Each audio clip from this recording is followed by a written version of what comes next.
GCMMA guys, coming to you with our Cannonier and Imavov recap. We were doing some shit yesterday which prevented us from watching the card live, so we watched it a little bit late. So we apologize for the late upload, but we wanted to try our best to get this shit out today. Yeah, we had to stay up pretty late to get these fights in, but we got it done.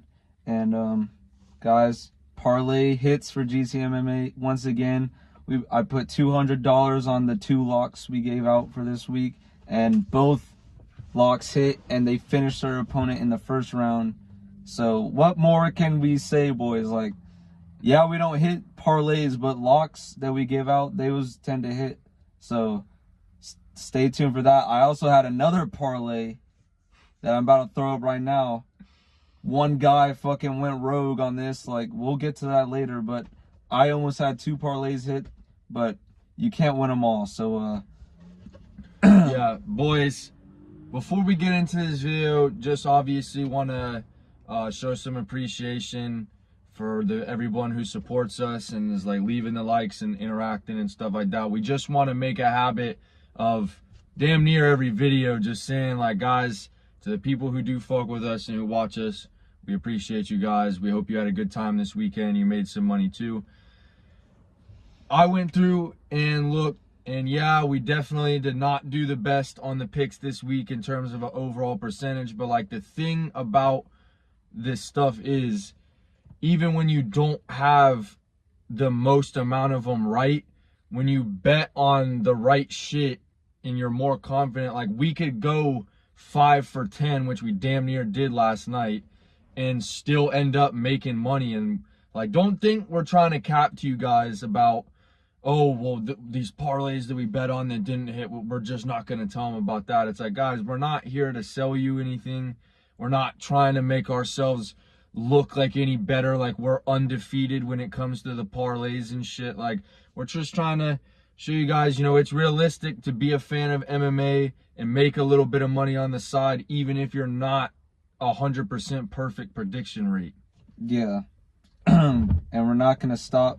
We're going to give our picks out every single week, and you can go back and look at the video. Like, the parlays we win are the same people we pick in the video. It's not like we're giving our picks and then, oh, I'm just going to pick this guy instead. Like, I don't really know what it's on. Like, no, we're putting in the time. We watch these fights, and we're giving you the parlays that are hitting. And it's damn near always the locks that we bet on that win anyways. Like, of course, you can't bet on every single thing we pick if we're not getting all of them right.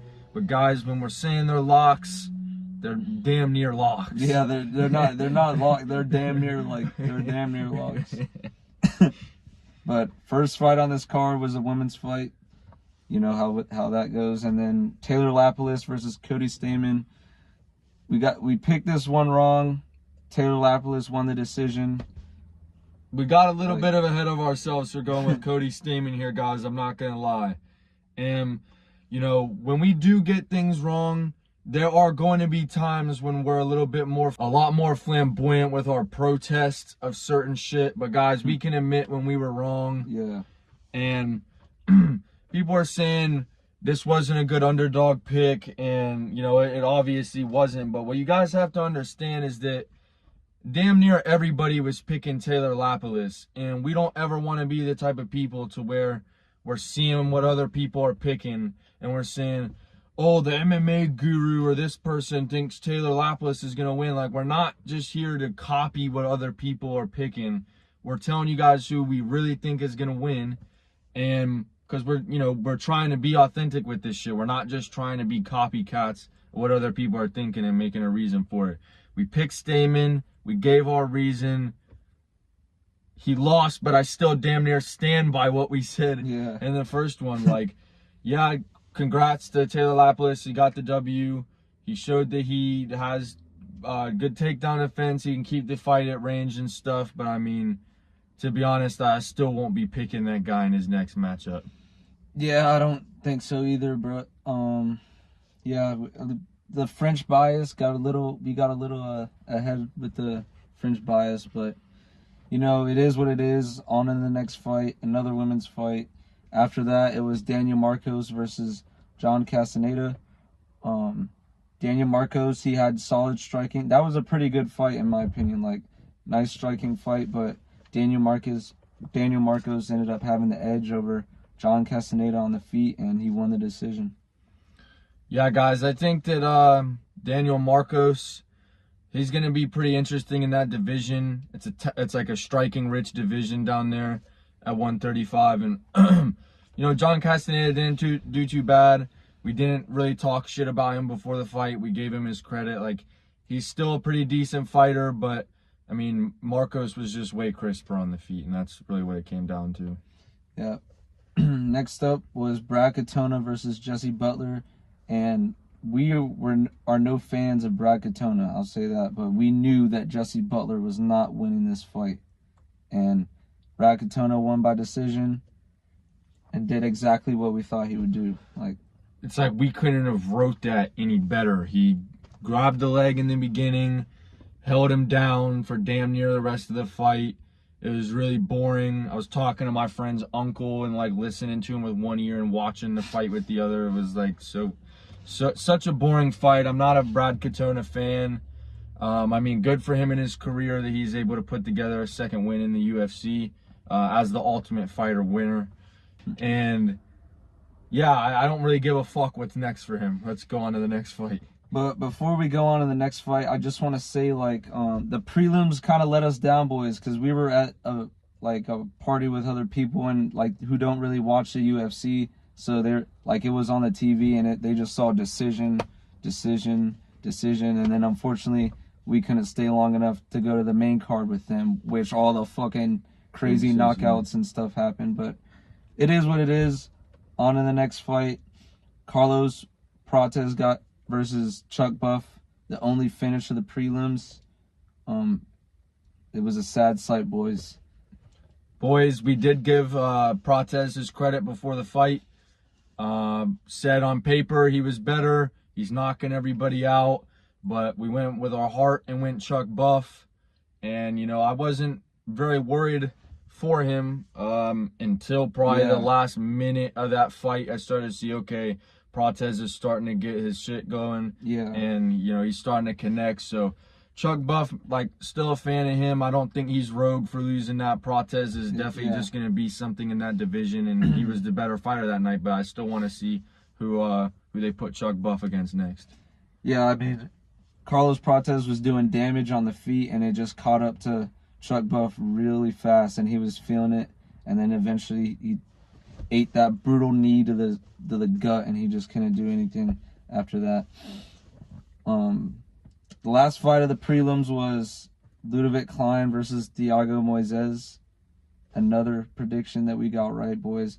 It went exactly how I thought it was going to go. Ludovic Klein was dominating on the feet. He was like negating the wrestling of Thiago Moises and ended up just winning the decision. Guys, what did we say about his takedown defense? Thiago Moises was trying the whole fight to take that shit to the ground where he had a hope. He locked up that stupid ass leg lock and was trying to submit it in that way. Guys, Ludovic Klein is not a bitch. He's not going out tapping because of some leg submission. He was able to keep it on the feet. He knocked down Moises twice. Like, he is getting better on the feet, I feel like. Not that, you know, knocking down Moises is really anything super crazy, but, you know, he is just showing he's getting better with his striking as time goes on, and, you know, I can't wait to see what's next for him, too. Yeah, he's definitely a prospect in that division. I hope that he gets a more exciting matchup, maybe with a striker after this. Like, I'm just tired of seeing these guys who just all they can do is resort to the wrestling, and then when it fails, they're just ended up getting their ass kicked around the octagon. Yeah. But we already got some shit for this next fight. We got Soriano versus Baiza. Shitty fight. That fight sucked just because Soriano can hold down Baiza, who hasn't fought in like 2 years. And obviously, he came into that fight not giving a single fuck whether he won or lost. He just wanted some money to support whatever addiction he may have. But Soriano got the job done. Okay, you can flame us in the comments, but it was we didn't get the fight with Soriano right.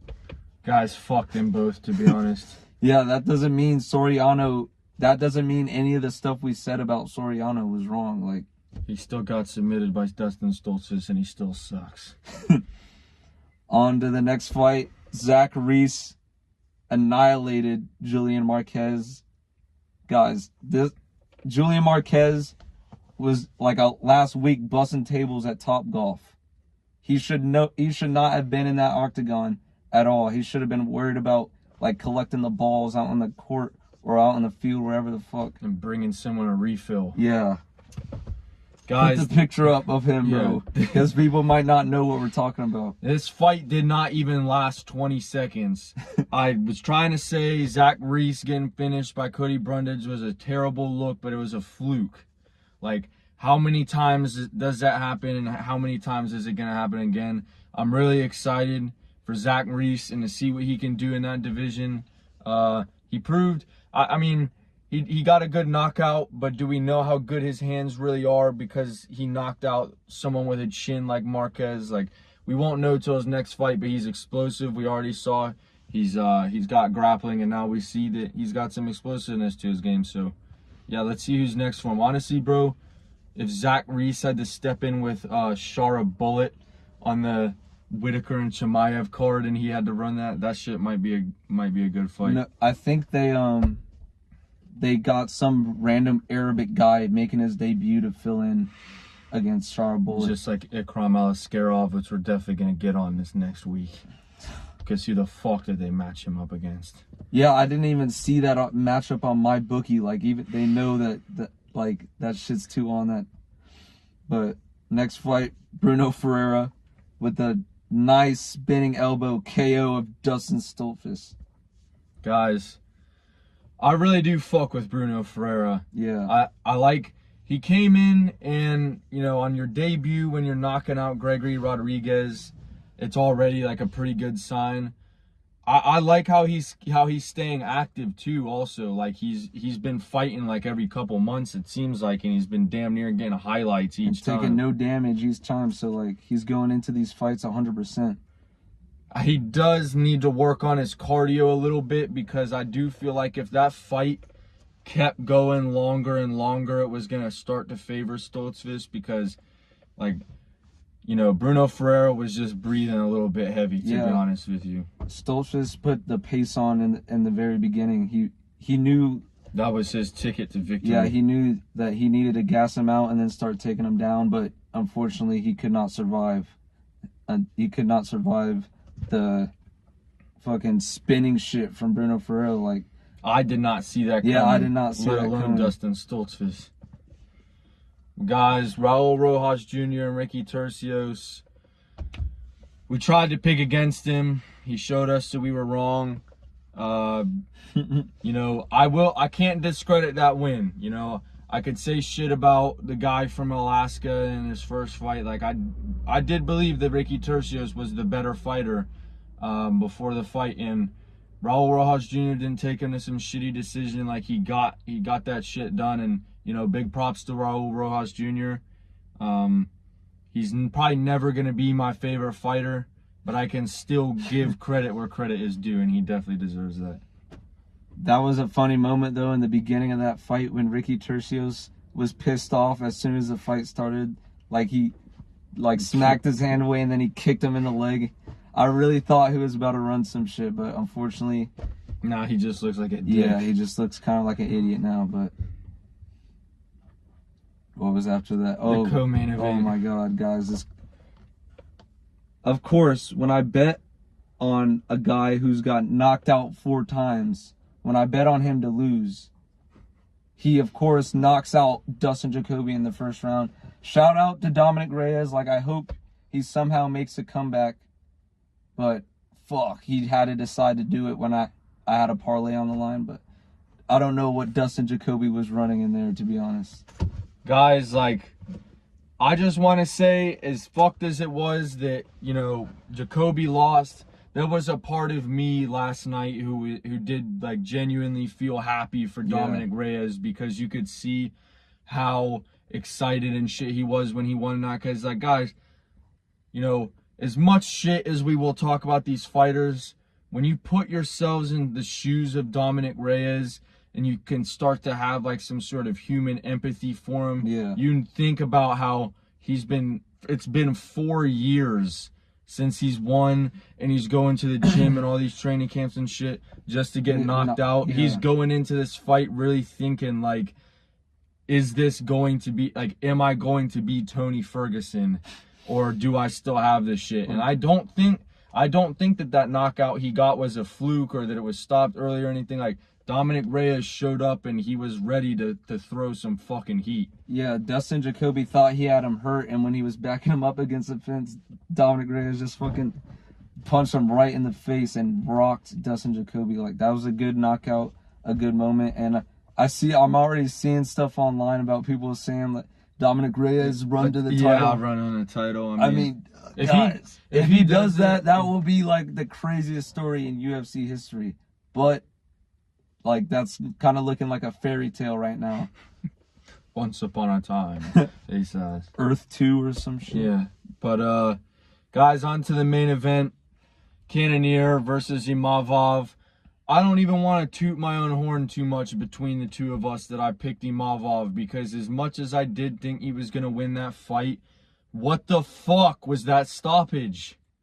Yeah, I just don't understand how you can stop the fight when I would say Jared Cannonier won 2 rounds, Imavov won. So Cannonier was in the lead in that stopping moment. Yes, he was definitely rocked, but he was recovering. Like, he even landed a counter punch, and then Imavov threw another punch, and all the punches were landing on Cannonier's guard. And then Jason Herzog is like, that's it, we're done here. He must have had like a parlay riding on Imavov. Like, there's no other way to even justify that stoppage other than, was he drunk as hell? Or was it corrupt, like he had a parlay? There's something fishy going on with that. And I just hate, that's honestly the worst thing about watching UFC, to be honest, is when the judges go rogue, when the referees go rogue. It's not even always in the hands of the fucking fighters, guys. I mean, that's not the way that I want to win, is by the ref stepping in against the guy who someone else picked. It's like, guys, this is a top 10 main event fight, right? This may have not had title contentions associated with it, but it damn near would have moved whoever won closer to getting a title shot. And Jared Cannonier is still in phenomenal shape at the top of the game at 40 years old. And he put in the work and shit to get to that spot, to still be competing, and he gets that shit stripped away from him. Like, guys, am I saying that Imavov wouldn't have been able to put him away if that fight kept going? No. Am I saying that I feel like Jared Cannonier would have won even if it went to the scorecards based on the way the fight was going? No. But give the guy his fucking chance. It's like, that's his goddamn career. Yeah, the bottom line is, we don't know what would have happened if the fight gone on. Nobody knows. But we do know that it should not have been stopped right there. And, like, they need to start doing some shit about this. Like, there's got to be a way where we can, like, stop, like, train the referees better, or do some shit. Like, this is getting out of control. Guys, it's like, you can sit there and say when it's a bullshit robbery, don't let it go get in the hands of the judges. You can't even let it get in the hands of the fucking referee anymore. Like, guys, you know, I just really feel for Jared Cannonier. You know, he's going to be sitting there at like Thanksgiving dinner or some shit, and someone's going to say, Jared, are you still fighting in the UFC? And then he's like sitting there like eating mashed potatoes and shit, and it's going through his mind. He's just like fucking thinking about how bullshit that was in his last fight, and now he has to live the rest of his life. If that was Jared Cannonier's last fight, which I hope it wasn't, like, he's gonna have to live the rest of his life being the guy who's telling people, yeah, but I almost got that title shot, but if that stupid ref didn't stop the fight, like, that just sucks that shit is hanging over your head now, bro, and there's nothing he can fucking do about it. Like, honestly, like, I feel they need to make him fight again very soon, and he needs to go out there and KO the opponent in the very beginning. And get on the mic and call out Jason Herzog. Yeah, but like Jared Cannonier is not really that type of guy to go out there and get a finish in the first round or get like a crazy moment on the mic, so it just kind of sucks, but it is what it is, boys. I feel like there's a fucking agenda because they want those fucking French fighters. Or the last name of, they want you, or Ev, or whatever that Russian, like, last name shit is. If you have that, they want you to start winning. Yeah. No matter what it is. Because I haven't seen Dana White say anything about it yet. Maybe I just missed that. But, yeah, guys, Imavov versus Cannonier. It's a shame to say, but I feel like I enjoyed that card more than 302.